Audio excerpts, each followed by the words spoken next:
Dagi Jetsun Lama Tuje Che Nyamda Dala Tuje Siksu So Gebe Shesan Dala Tendo So Uyong Songi Nawa Tsedos Teche Nyingne Sowa Debe Tse Techen Korlo Visu Lekshur Yela Sambe Dede Malu Pa Gemel Hungi Drubra Chingil Tony Sodan Dikdun Shabe Tse Dinge Namke Yesu Lekshur Lao Chen Tsoni Yonsu Tsopa Dan Chera Nyedun Chanra Jingil Chancho Pargi Nyinsen Tukun Tu Nyu Peme Siudru Lekshun Chancho Drube Gegen Kunshi Shi Tungen De La Drubra Jingil Dagi Lona Chola Chopa Dan Chemi Samchur Ngenpa Shiwad Chedan Timbe Dede Malu Pa Beme Hunge Drubra Jingil Dorna Tingne Tsera Tamche Dan Teche Pardu Nekav Tamche Tu Rese Kyamne Lama Kele Me Tukche Chingi Dala Siksoso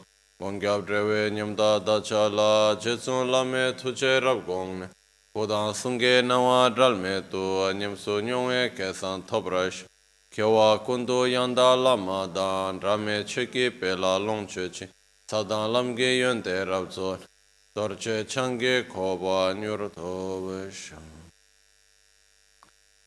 Pakyuke kudan dagi lo, pakyuke sondan dagi nga, pakyuke tukdan dagi yi, ten yerme chiktu jingi lo. Makyuke kudan dagi lo, makyuke sondan dagi nga, makyuke tukdan dagi yi, ten yerme chiktu jingi lo. Mahamuni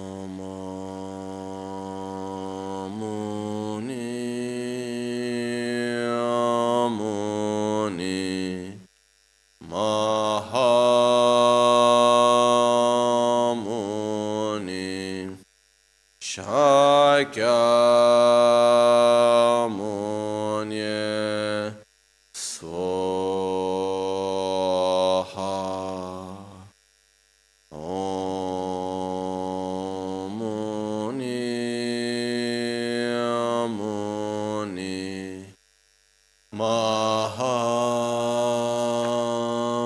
Mahamuni Shakyamuni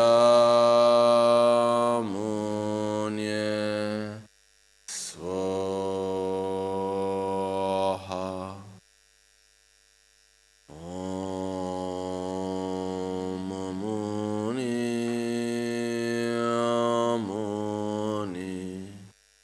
Mahamuni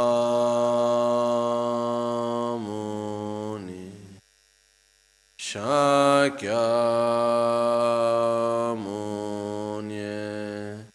Swaha.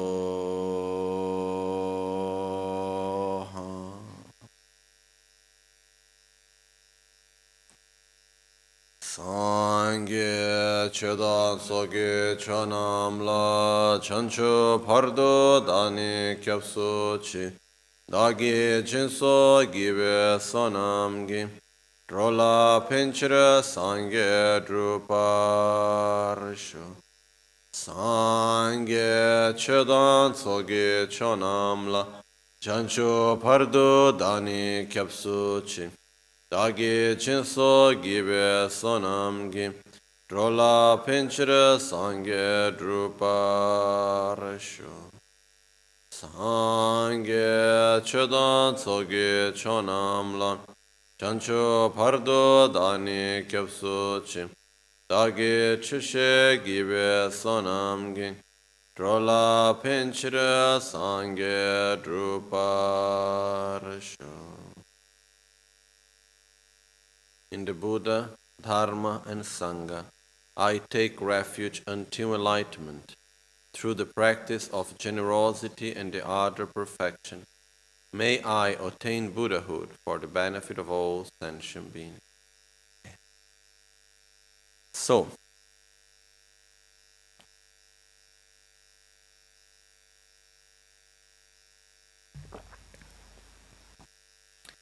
observing around me, it seems to me sometimes that many of us, we live our lives just as if we were a consequence of the present condition in which we are.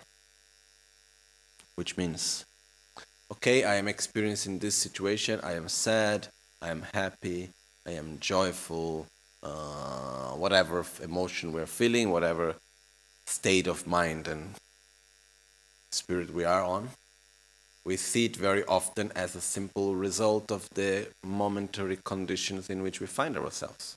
The place where we are, the people with which we are home with, what they do, how they act.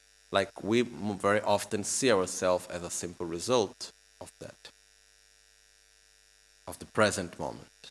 While actually reflecting more upon it, observing it, for me it seems very clear that actually what happens in the present moment is just a condition that helps to manifest the habits that we have accumulated in our life. Inner habits of mental habits, emotional habits, and physical habits. The results that we experience are not coming from one instant to another. They come from a process of accumulation of habits that we create.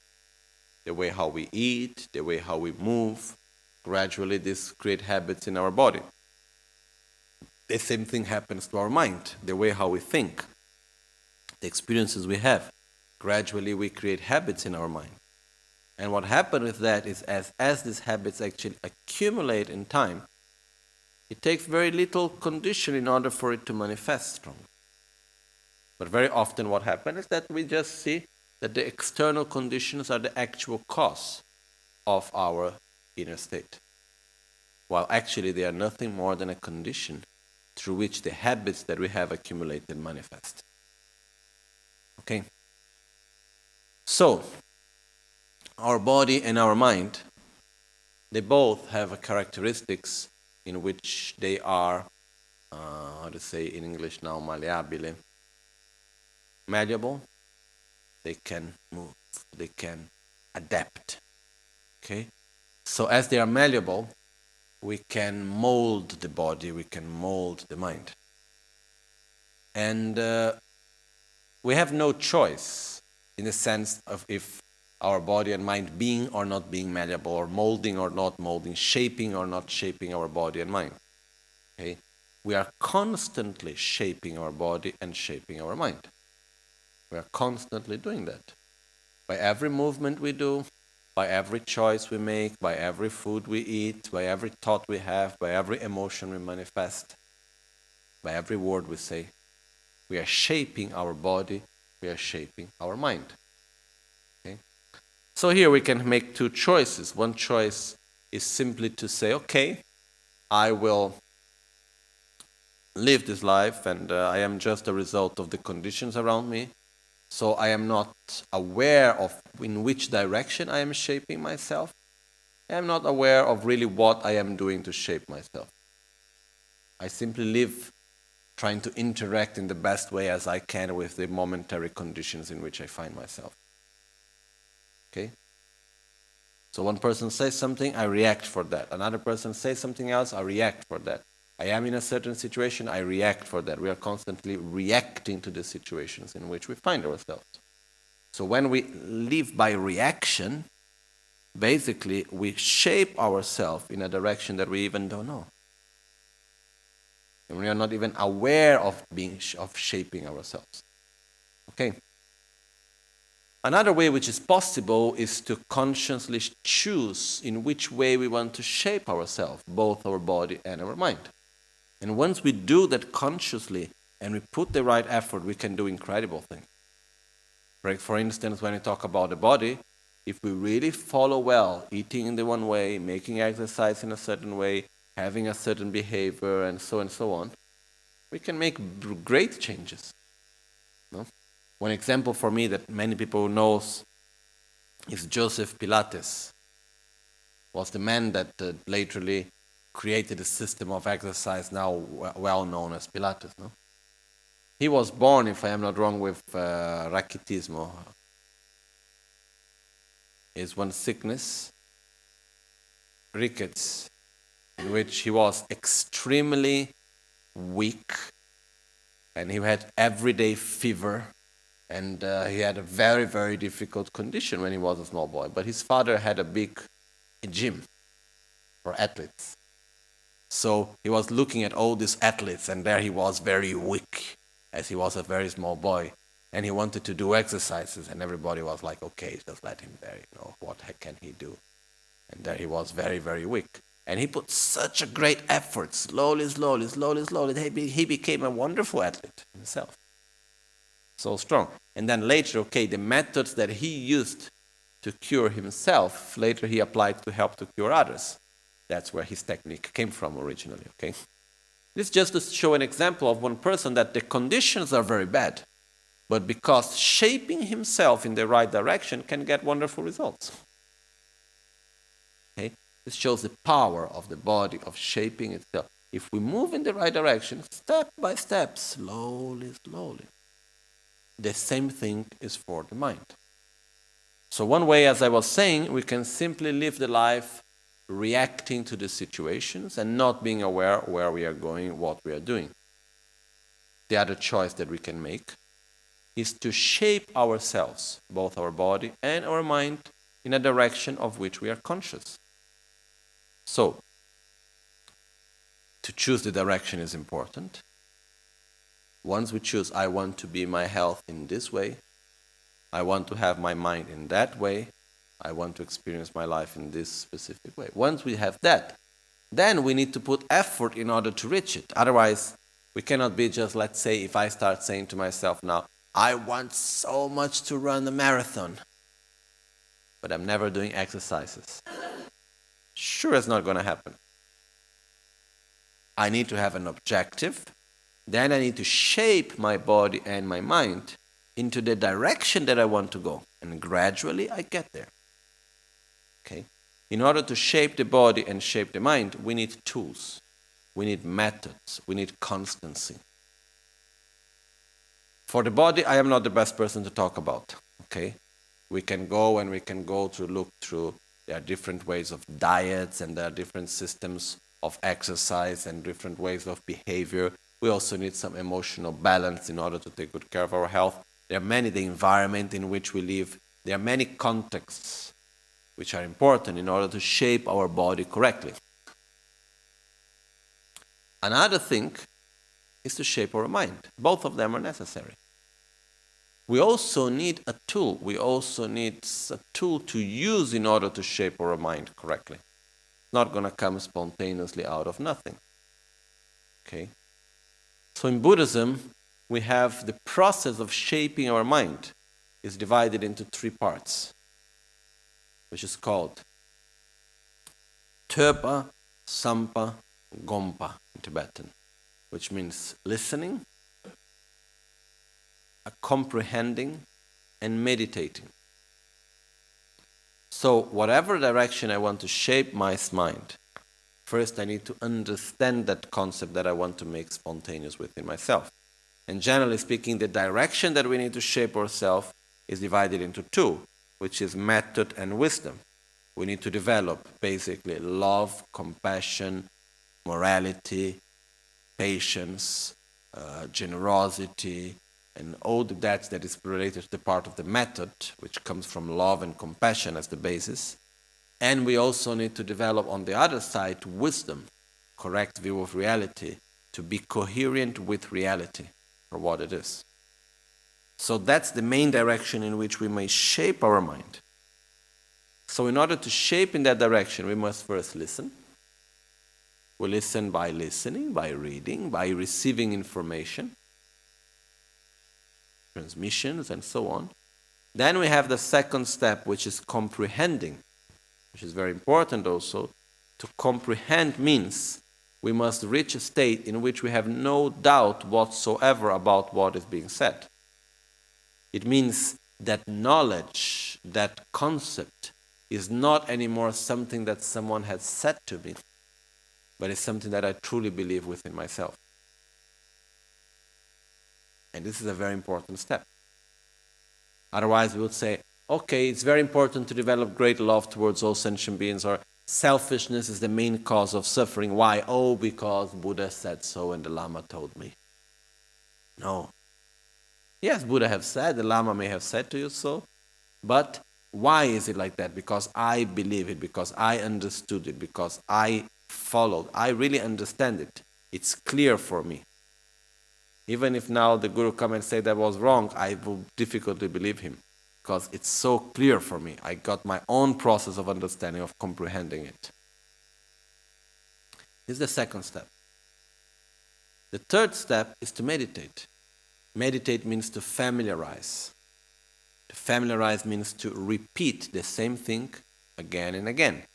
The same thing in this case is not a concept, but is to generate a specific state of consciousness in order to familiarize ourselves with it. Repeating that again and again and again.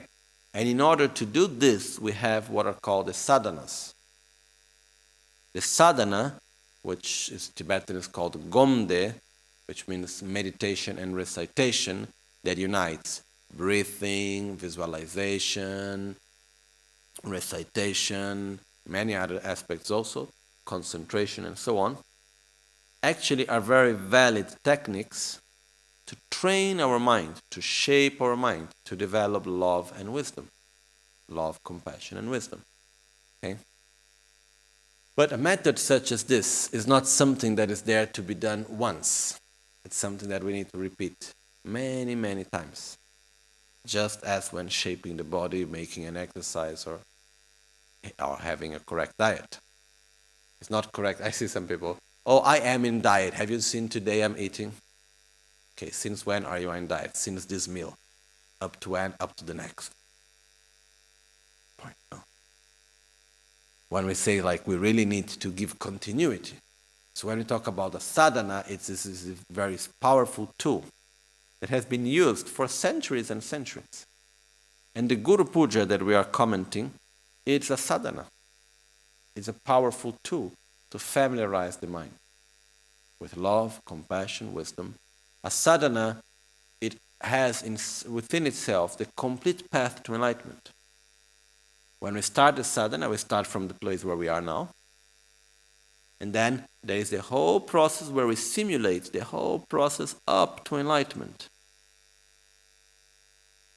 And then up to the enlightened state afterward. Okay? So each time we make a sadhana, we are actually simulating our whole process of reaching enlightenment.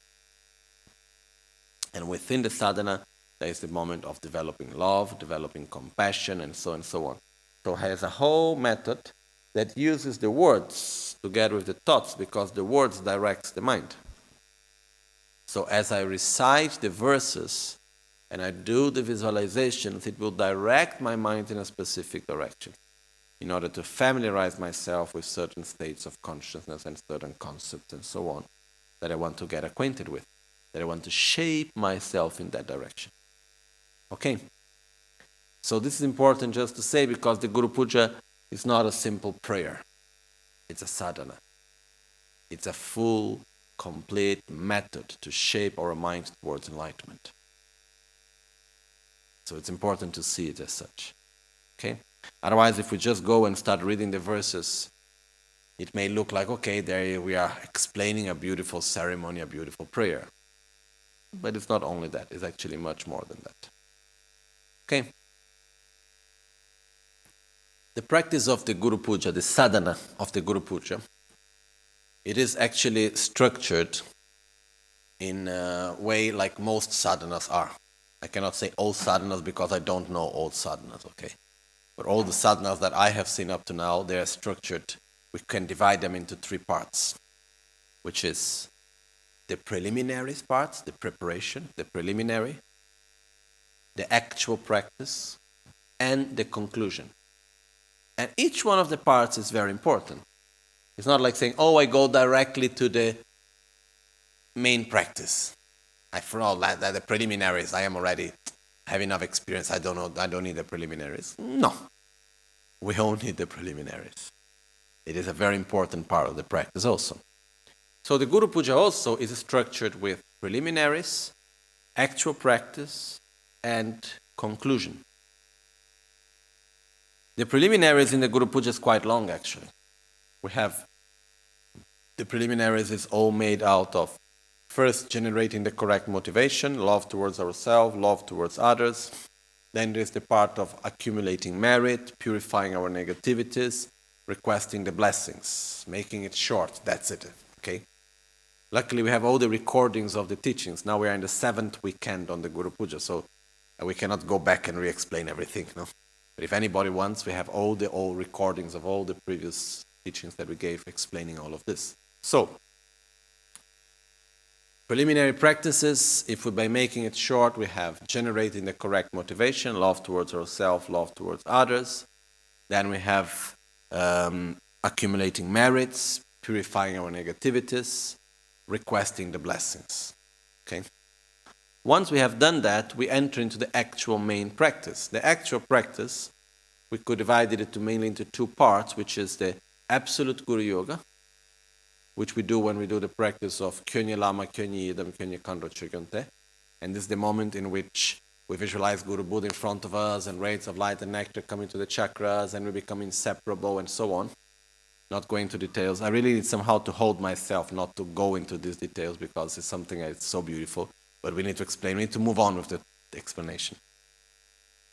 But luckily there are all the recordings. Anybody can go and listen to it back again.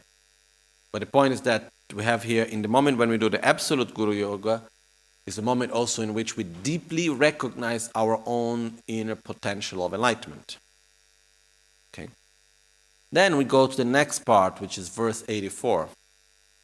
And that's the part on the meditation on the gradual path to enlightenment.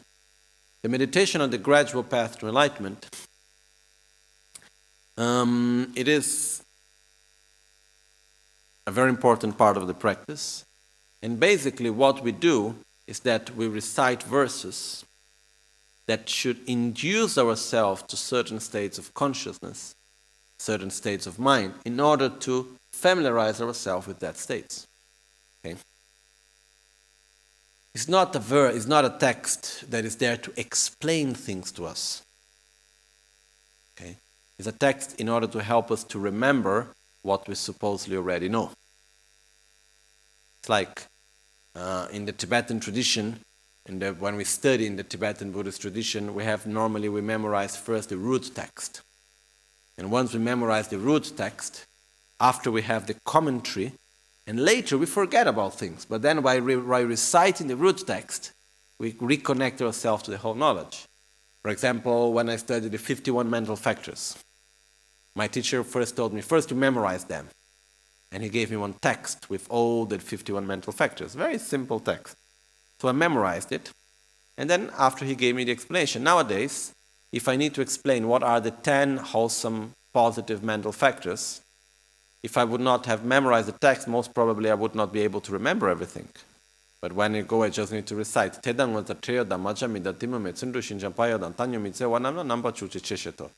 Okay. This is the 11 positive mental factors. Then I can recite it slowly. Faith, consideration for oneself, consideration for others, machakpa, non-attachment, madawa, non-aversion, and like this we go on and on. And then I know the meaning of each one of them because I studied it, I reflected upon it. So I have that knowledge. So it automatically reconnects me back to the knowledge that I already know. Okay? So, in this sense, the root texts are important. But in the same way, the text that we are going to read here, that we are already reading, we already started, it's basically helping us to reconnect ourselves to knowledge that we supposedly already have, in order to induce ourselves to that state of mind. For instance, it has the whole path to enlightenment. So, for instance, it starts with how to correctly rely upon the Guru. Then it goes with recognizing the preciousness of this life. Then there is the part of impermanence, recognizing the certainty of death and the certainty of the uncertainty of the moment of death. Then we go to developing love towards oneself, love towards others, practicing the 6 perfections, and so on. Okay? Then we go to wisdom, and then after that there is a path to enlightenment according to the Vajrayana path, and so on. So are things that we study in a separate place. And then when we read the text, it helps us to remind about that aspect and to bring our mind back to that state. That's the objective of this, okay? One of my teachers, Kyabche Trangwa Rinpoche, who sadly already passed away, he used to say, when we were exactly explaining this text and this context, he said, the first thing that we need to do in order for anything to happen is to wish for it. So when we recite and we go through the whole path to enlightenment, because from verse 84 up to verse 114, if I'm not wrong, 114, 115, something like this, it has the complete path to enlightenment. So as we go through these verses, we will actually, it's like when we make the request, please Guru Buddha bless me. May I deeply realize the preciousness of this life. May I realize impermanence and the preciousness of every moment of this life.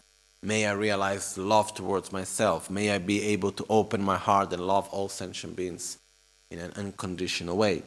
May I develop generosity, patience, and so on. So we are wishing for that. As we wish for that, we direct our mind to the way how we want to shape ourselves. We direct our mind to that. Other than that, these verses are not supposed only to be recited, they are supposed to be meditated upon. So the verse that we read, it's used to induce our mind to a state that we should remain in that state in order to familiarize ourselves with it, so it may raise again and again in a more natural and spontaneous way. Okay? So this is what we are doing here. This is what we go through the verse 84 onwards. Okay? Yes, please.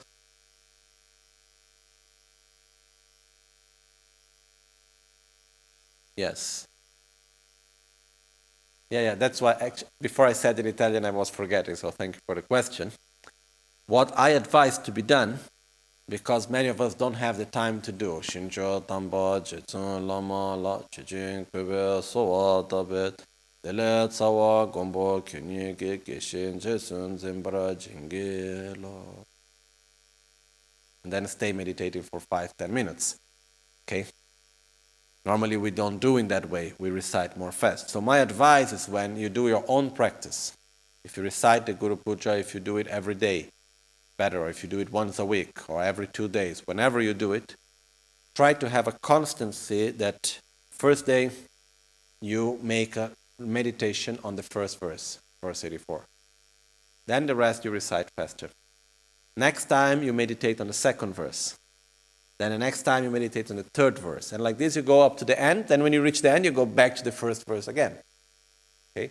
Or you can take one week, I only meditate on the first verse, relying upon the Guru. Second week I will meditate only on the preciousness of this life. Then we take and we go on from one step to the other. Paponka Rinpoche, how he did it. He made a retreat of 1.5 years, more or less, on Lamrim. So he would take every step of the Lamrim and he would start meditating on it. And he would not meditate on anything else until the moment he didn't get a deep insight about it. When he didn't touch deeply himself. When it did not become something deep and not only rational.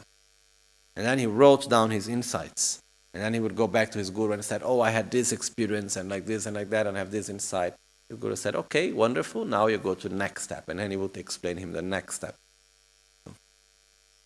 So what we can do is we can start like meditate, we can do 1 week one, another week another, or 1 day one, 1 week another, 1 day another, we can do in this way. But we should take one part of the practice and use it to meditate upon that. Okay? So the way how to meditate is, to understand a little bit of it, we can, for example, listen the words that Paponka Rinpoche said. Paponka Rinpoche in one beautiful text, which is called Lamrin Lagle Marcha Nyingi Turma, which is the gradual path to enlightenment, Lamrim. Lagle Marjan, the practice, Marjan, it means like the raw nude. Like the raw nude practice of the gradual path to enlightenment, that is just like the spoon that takes the essence from the heart. That's the name that was given to this text. This text basically are the transcriptions, not the transcriptions, the collection of the notes that Paponka Rinpoche wrote while he did Lamrim retreat himself, of his insights. And it's a text that I really love so much, we are now putting effort to translate that text. And in this text, there's a part in which Paponka Rinpoche explains, and he says, look, when you recite something, and for instance, I just read before verse 85, for example, just taking, not know any specific reason, I just took one verse by chance. And it says, realizing how this body of liberties and endowments is found but once, is difficult to obtain, and is easily lost, we seek your blessings to partake of its essence, make it worthwhile, and not be distracted by the meaningless affairs of this life. As we say this, Paponka Rinpoche says, it must touch our heart. It must induce our feeling. Just as when we talk about an object of desire, we know that object of desire very well. There is no any new information that we may receive about it at the moment.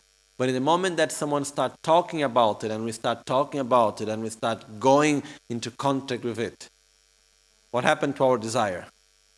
It gets stronger. It awakens, even though I already know about it.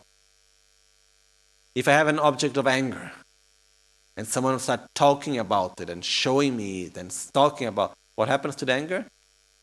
It awakens, it gets stronger, even though there is no any new information at all. If I am very sad about something, or I miss someone, I miss one place, I miss a person, then someone comes and we start talking, saying, oh, how beautiful it was and how nice it is. And we start talking about that. What happened to that sadness of missing? It awakens. Similar to that, when I say, may all beings have happiness and its causes, it must awake within myself the feeling of love. And not just recite. When I say, may all beings be free from suffering and its cause, it must awake within myself that feeling of compassion. Or when I say here, realizing how this body of liberties and endowments is found but once, how precious this opportunity is. I don't know, whenever I can be able to get it again, it must awaken that feeling within us. That's the objective.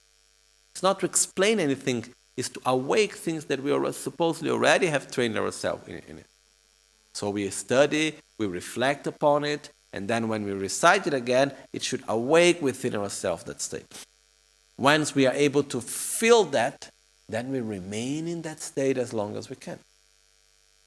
So when we do the practice of the meditation, because here we are requesting the blessings, we visualize in front of us Guru Buddha, then from his heart, light and nectar is coming, filling our crown and our heart, filling the whole of our body, and blessing our mind stream so that we can realize each one of the steps to enlightenment.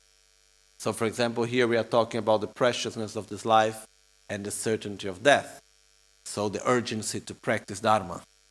So as we go through that, we pray, we receive the blessings that we can realize it, and then we do an analytical meditation upon it, which means we analyze why this life is precious, why it is such an opportunity for me, and so on, until we go and we analyze the impermanence and the certainty of death, and so on. And that analysis should bring ourselves to the conclusion, I must use this life in the best way as I can, and I cannot lose time with it. So as I reach that conclusion, then I remain in that conclusion as long as I can. That's how we meditate on it. Okay? Because we are supposed to meditate not on the concept, but on the state of consciousness. We're not supposed to meditate on the concept of generosity. We are supposed to meditate on generosity, which means we need to act with generosity within our mind. Okay? So, it's one of the ways how we can meditate upon it. Then there are some of the meditations we can add some other visualizations and so on. But this is basically how we should do. Okay. So now we go back to the verse where we have reached the last time. Okay. Someone has Guru Puja in Tibetan also for me, please. Yes, please. So, verse 96. we are in the context of developing bodhicitta and the 7 points mind training.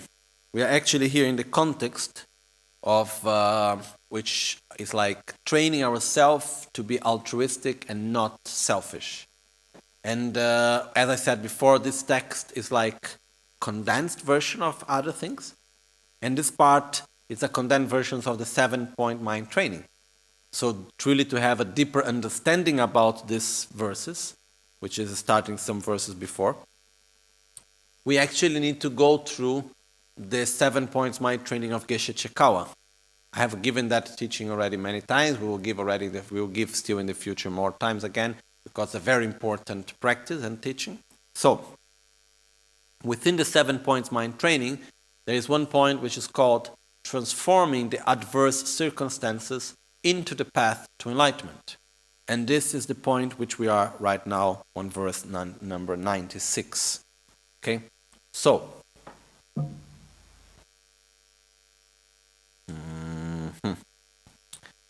verse 96, as it says,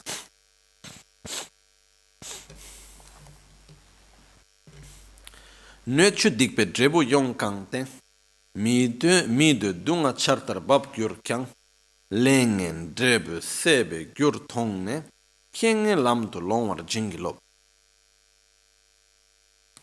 Should even the environment and the beings therein be filled with the fruits of our karmic debts, because here there is a mistake. This is an old print which I have, because we have corrected this many times, but maybe you also have an old print.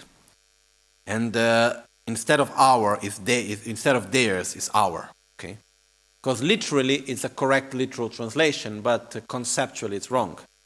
It can be translated in both ways actually, but conceptually it's wrong. So we say, should even the environment and the beings therein be filled with the fruits of our karmic debts, and unwished for suffering pour down like rain upon us, we seek your blessings to take these miserable conditions as a path, by seeing them as the causes to exhaust the result of our negative karma.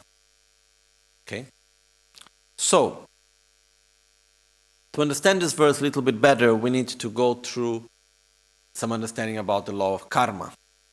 So what it says, the verse says, every experience that we have of suffering, be that experience created by the environment or by the beings around us, which is because it's too hot or it's too cold or there is no water or whatever condition of the environment, or may anyone around me act in a violent way towards me. May that, and by that, even if sufferings pouring down like rain upon myself, may I see that as a cause to extinguish the negative causes that I have made in the past. Okay? Basically what happened is like this. Every action we do, of body, speech, or mind, there is always an intention behind. So when we need to go, actually, if we need to point the finger towards karma, where is action? The main place where we need to point our finger is towards intention. It's the mental factor intention. Okay? Simchun Sempa, which is like the basis of our motivation. Is the deep reason why we go do one thing or another. Is what pushes us towards our actions. Okay? Intention is not the only aspect of karma. There is also other aspects, but mostly we can say that what mostly determines karma is the intention. There are some small, exceptions. For instance, let's say that I'm teaching a group of children, I'm teaching a group of children how to make chocolate cake. Okay?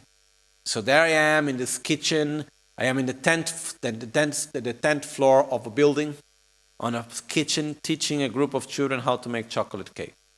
Then suddenly the electric oven that I'm using starts to get on fire. And a toxic smoke is coming out of it. and the doors are closed and the children cannot go out, so I want to protect the children from this toxic smoke and the fire. So what I do, even burning my own hand, I take the oven and I throw it out of the window. Okay? Was my motivation good? Yes. What was my motivation? To save the children. Okay? But what happened is that the oven falls on the head of a man that was passing by, and he dies. Have I killed that man or not?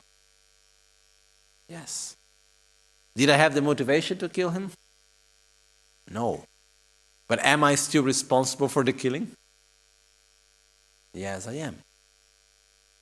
So what happened from that is that, sure, karmically speaking, there is a big difference. If I look the man coming, I take the oven, I calculate his position, and I throw the oven in his head.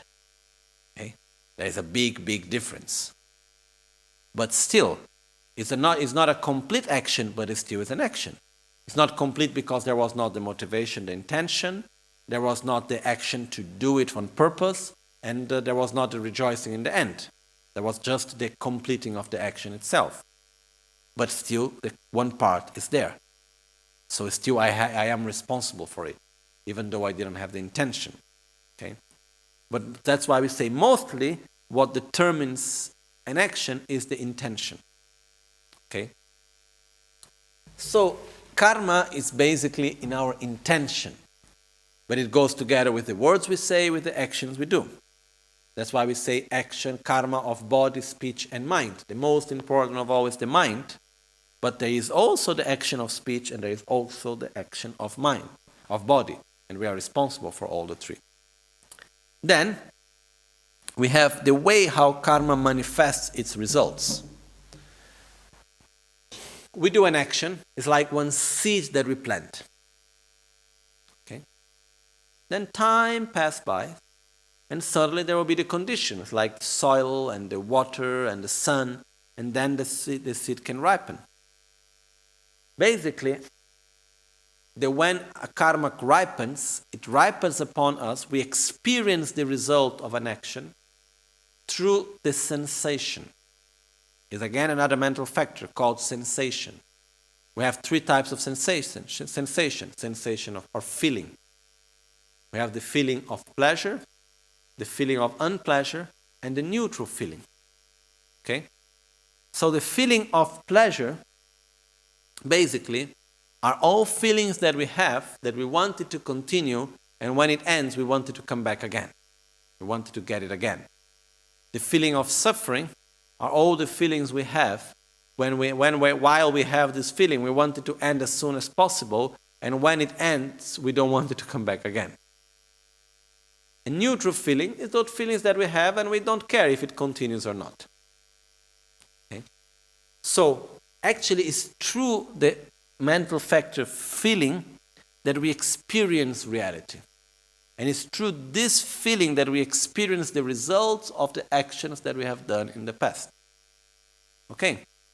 So, how does it work? I do an action. I create a cause. Sometime later, I don't know exactly when, I will create a condition, which is another action. This other action that I do, it functions as a condition for the cause that I have made in the past. And at the same time, it functions as a cause for a result that I will experience in the future. In other words, the present, it is at the same time making the connection, the bridge between the past and the future. Okay? The same action that I do in the present, it's a condition that makes to ripen an act and a cause that I have made in the past. And at the same time is a cause for a result that I will experience in the future. Okay? So, someone made a question before, but when I get sick, and for example, I go outside and without wearing a sweater and it's cold, and I get a cold because of that. I get a headache or whatever. I get a cold because I didn't cover myself well. Wasn't that the cause of my actual being sick? No. That's the condition. What normally we call cause is actually the condition. Okay? So, that's the condition through which the causes that I have made in the past manifests. So what happens basically is that in the moment that I experience a sensation of suffering, if the conditions are coming from the environment or are coming from other people or other sentient beings around me, the true causes were created by myself. So what's this verse teaching us? What is this verse telling us? In the moment that I experience a sensation of suffering, instead of reacting with violence and entering into this negative cycle, because I experience suffering, I react with violence. I create another cause for suffering. Then I react with violence again.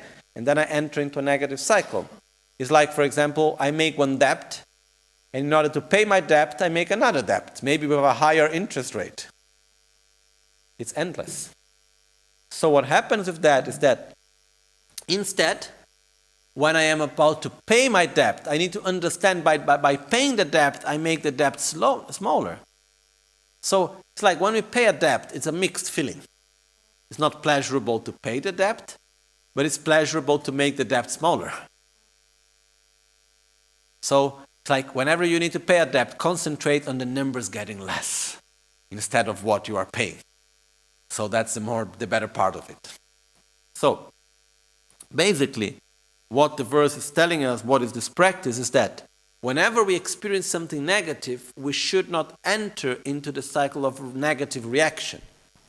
Because in the moment that I react negatively, I am just remaining in that same cycle and making another negative action, and this will bring me again and again to more and more and more and more suffering. Instead, if I understand that suffering that I am experiencing, it comes through the condition around me, of the environment and the beings that are around me, that's the condition. But the actual causes were made by me in the past, and I don't want to create new causes. If we make a metaphor, the person coming to ask me to pay for the debt is just the condition, it's not a cause of my debt. I should not get angry with the person asking me to pay. It's just the condition through which I need to pay. Not like I go to the bank to pay my debt and I get angry with the cashier. It's just the condition through which I need to pay. But actually the true cause I created in the past by making my debt. Similar to that, when I am experiencing the suffering, whatever that suffering may be, I am just paying for something that I did in the past. I'm just experiencing the result of a negative action that I did. So by experiencing that as a result, I am extinguishing the cause. That cause, it's getting smaller and smaller. The important thing is that I don't enter into a new circle of negative action. So by not entering into that circle, by not reacting negatively and accepting it as a result of that, of the negative actions I did in the past, I transform that adverse circumstance into the path to enlightenment. Okay? This is one of the ways of transformation. There's another way also which I will explain. So, whenever we experience this situation, making an example, we should see it as the result of a negative action we did in the past, and so do not react violently. Do not see ourselves as a victim, but just as an opportunity to eliminate causes that we did in the past. There is an example which is a bit extreme, but it's quite clear. When Rinpoche, Lama Ganchen, he was in Tibet when he was young at Tashilumpa Monastery. He left Tashilumpa Monastery when he was 12. Then he went later to Seda Monastery. And when he came back, before leaving, there was an old monk in Tashilumpa who was already quite old. And he actually was a disciple of Rinpoche's previous life, Kajen Sapenla. So he had a lot of faith in Rinpoche. So he asked Rinpoche, please, could you pray for me? Because I want to die. I am already very old. And I want to have a very, very bad sickness before I die. And then Rinpoche was saying, why would you ever ask something like that? And then he said, I know the reasons. And Rinpoche said, okay, if you know the reasons, I will pray for you. Even though I don't understand why. But through that, after a few years, Rinpoche came back And there he was with a very bad sickness in his throat. I don't know exactly what it was, but he had a big hole on his throat. He could not almost eat, and he had a lot of difficulty to speak, and he had a lot of pain and so on. And when he saw Rinpoche, he was extremely happy, and he was saying, "Thank you, thank you, thank you. My wish was realized, was fulfilled." What did he meant? Why? Basically, his idea was very simple. He was saying, this body is already very old. I have no any more expectations of anything to do with this body. It has already given everything it could give. I am already in the end of this life. Before dying and leaving this body, better to leave some karmic debts together with the body also. I prefer to use this body to pay negative actions I have done in the past in order to, instead of taking this negative karma with me to the next life. Okay? So it's like, in other words, he was saying, at this moment, this body is of almost no use anymore for me. At the same time, I have the inner state of understanding the law of karma and not reacting negatively in front of my own suffering. So let's use this opportunity in order to extinguish as much negative actions I can from the past. So let them manifest, let them be. Okay? This is different than purification. To purify means to eliminate the cause without needing to experience the result. That means to purify. Okay? So when we do practices of purification, there are different processes, which we already explained before, through which we eliminate the causes without having to experience the result. In this case, it's not purification. We are actually experiencing the result of a negative action. So naturally, we are extinguishing that negative action that we have created, the negative cause that we have created in the past.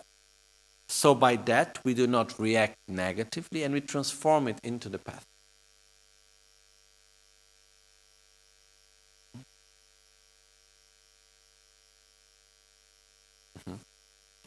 Collective karma, it works into two ways.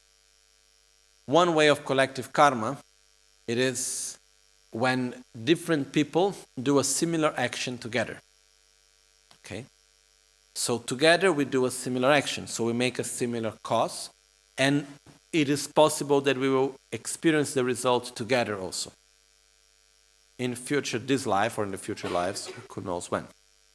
Another way of collective karma is that we did many similar causes in a different context, but we create the conditions together, so we experience the similar result together. It's never the same exactly result, the similar result we experience together. If we do an action together, it depends on the responsibility and the motivation and the actual action from each one of us. Okay? If I throw garbage in the environment with full awareness of what I'm doing, I have one level of action. If I throw garbage with no awareness whatsoever, I have another level of action. Okay? If I throw garbage with the intention to harm the environment, I have one level of action. If I throw without any intention of harming, I have another level of action. So, even though we may together do something, it will depend very much on the intention, on the awareness of each one of us. So it's never exactly the same. Okay, but we are all responsible of the actions we do.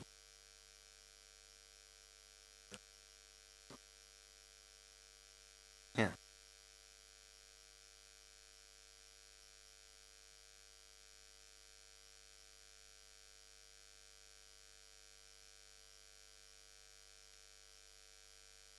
What may happen is that when we do a retreat, for example, Vajrasattva purification practice, any purification practice,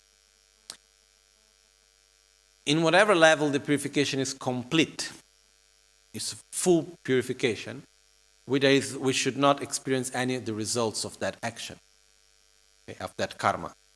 But on our own process of purification, maybe the four powers of purification, let's say, to make it simple, our process of purification is not complete. So what can happen is that one strong karma can, let's say a big karma can have a small result. Okay?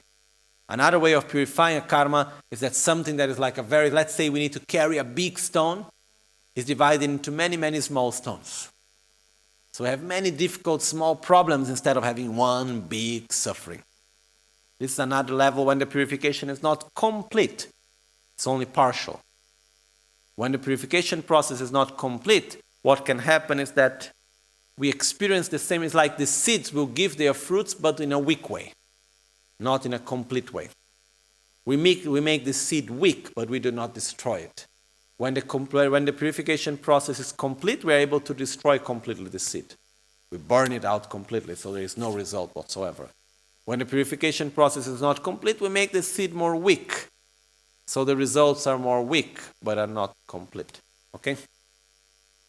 So concluding this verse, as it says, should even the environment and its beings therein be filled with the fruits of our karmic debts, and unwished for suffering pour down like rain, we seek your blessings to take these miserable or adversible conditions as a path, by seeing them as the causes to exhaust the results of our negative karma.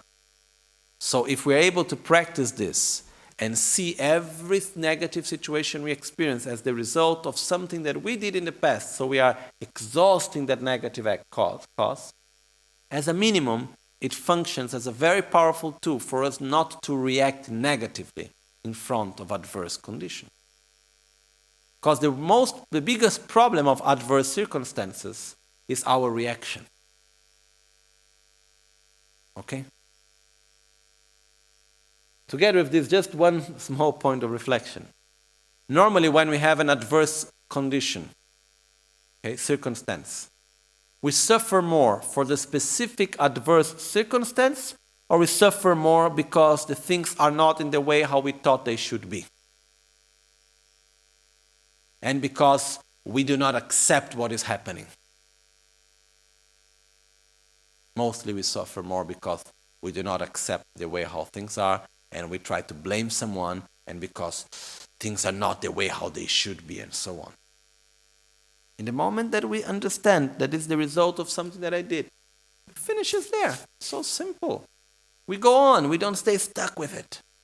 We move along. So we suffer less also. We learn how to live the present we learn how to accept better the actual situation we have without blaming anyone.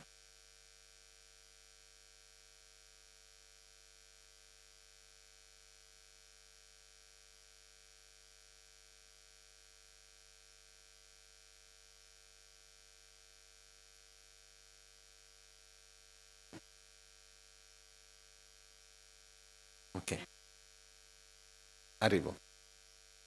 So, just to finish this part before, what happened is that in the moment that we accept the results that we experience of suffering, as results of something that we did in the past, this helps us not to enter into this cycle and to suffer less for what we are experiencing in the moment. Okay? So the question was, okay, I understand that when I experience a sensation of suffering is the results of the actions I have done in the past. But what when, as a condition that makes me suffer, it's repeating again and again and again? For instance, I am with one person in the car all the time, and whenever I am with this person in the car, the person treats me in an aggressive way, and this makes me feel bad, and so on. What can I do? Okay. We have two different things here. One aspect is that, yes, whenever we experience a sensation of suffering, that's the result of a negative action we did in the past. So we don't need to blame the person around us for our actual suffering. But this doesn't mean that we need to keep ourselves constantly in that conditions that we don't know how to deal well with. Okay? If there are conditions that we really are not comfortable with and we are not well within it and we suffer about it, let's change it. There's no need to remain in that. We're not in the level of the old monk of Tashilumpo that say, let's make it and let's purify as much as I can. Most of us are not there. Okay? So, what we can do is understand, for example, if we are in a condition that we can change, we need to put effort to change. When we are in a condition that we cannot change, we need to learn how to accept it. Like if I have no choice but to go with that person in the car, and the person has an attitude that I really don't like, and this attitude is repeating again and again, and I have no choice but to be with that person in the car, and I am not able to change that person, what happens? I need to accept that fire burns and that water is wet. It's like if I need to touch fire, but I am upset that fire burns, the suffering is double. Instead, in the moment that I understand, okay, fire burns, okay, this person has this attitude, I am not the one that can change it, I am not going to be able to change, and I have no choice other than being in the car together with that person. So what I do, I already before, I do not go into the car with the expectation that the person will be different. I already expect the worst. That, okay, today I'm going with the car with that person, okay, I will listen to this, I will see that, okay, whatever it is, that's how the person it is, that's how it is, so we just accept it in this way. This makes the suffering to be much less. Because a part of the suffering is because we hope and we wish that the person would be different. And this makes the suffering even more. So in a way, this doesn't mean we cannot hope for the person to be different. We can interact in order to be, but we should have no expectation in that direction. And just, okay, as the fire burns, this person complains. And I'm not the one that am able to change it. So, let's move on with it. Okay.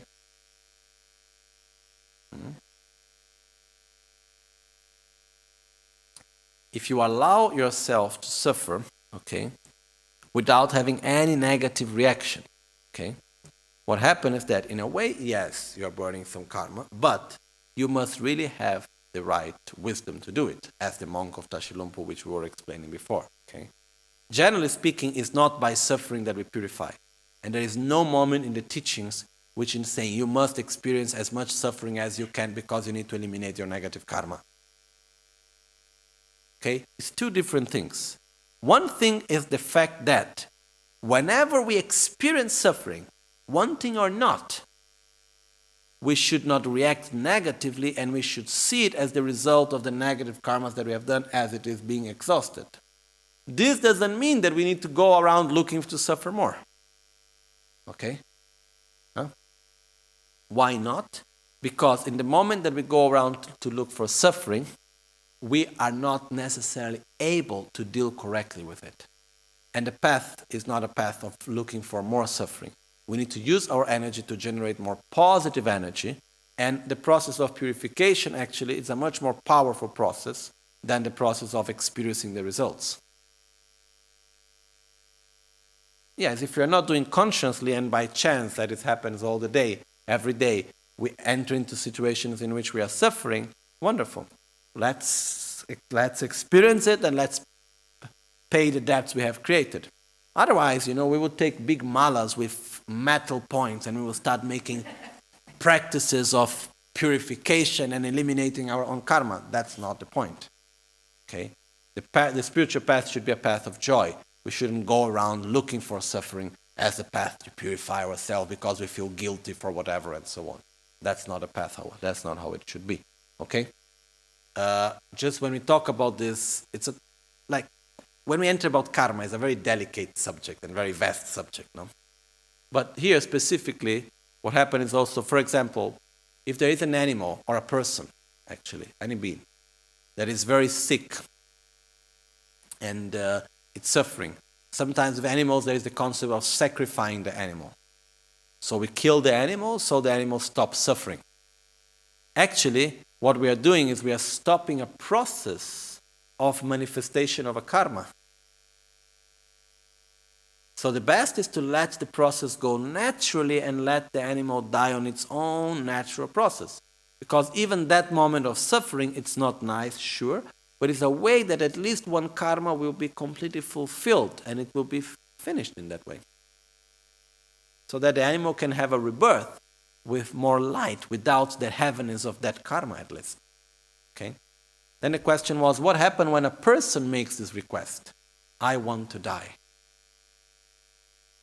I personally do not agree with dying out, choosing one's on that out of an external force. Okay? So if I need to die, forcing on myself an external cause for death, what is said is that to kill oneself, it is such a strong action towards oneself that it leaves a very strong imprint also for the future lives. The person is reborn with the impulse of killing himself. And it is said that this impulse is so strong it can last for 500 lives.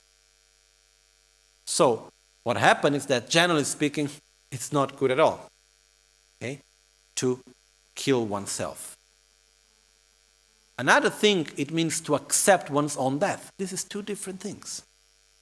Like one of my teachers, Genlakpala, arrived, he was old, he was sick, he tried the cure to do chemotherapy, he had a cancer in the esophagus. And what happened is that he saw that it made his quality of life much worse. He was not well while he doing chemotherapy. And finally he said, okay, I prefer to die earlier, but better than to die later and worse.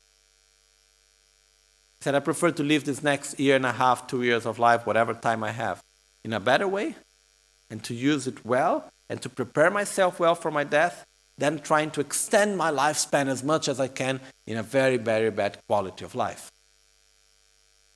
But this is the complete different thing. This means accepting one's own death and preparing oneself for the death, which is a complete different thing than using an external force to eliminate one's own life. Okay? I'm totally against actually any of the methods that exist nowadays that they try to extend the lifespan, but actually it's a way of extending the process of death somehow. Okay? And maybe the person can live another 6 months, but in which qualities and in which state? And after when the person is dying, how is the person going to die? So it's even much worse in that case.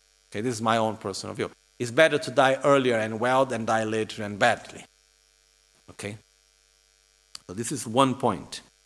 And the other thing also, it means that the other question that came about was, but what when someone is in a state of suffering and we help that person to eliminate that suffering, or when we interfering within the karma? Not exactly. If there is anybody that is sick, if there is anybody that is in the moment of suffering, we should help that person or that animal or whoever it may be. Giving medicine, being nearby, helping in any way we can help to diminish the suffering of others. Okay? So we are conditioned to help to overcome that moment. This is different than actually killing the person because the person is suffering. It's two different things. Okay? So whenever there is someone is sick, whenever there is someone suffering, we can help in the best way as we can. We should help in the best way as we can. Okay? And this is the correct way of doing things. Okay? So just to conclude, whenever we have a moment of suffering, we need to see it as the result of our own negative actions and do not react negatively. This doesn't mean we need to go around looking to suffer more. Whenever we have suffering, we need to try to overcome it. But we need to try to overcome the causes and not only the symptom. That's an important thing also. Okay? So we stop here now and then we come back at 3:30, okay? And with this we conclude the verse number 96. Jetsun lame kutse rapten chin namkar chinle cholchur gepadang losan tempe dreme sasumge drove munsel tautu ne gyorchi Nimo dele tsendele nime kuyan delekshin Ninsen takto delekpe koncho sumke jingelo koncho sumke ngodrubtsol koncho sumke trashishon.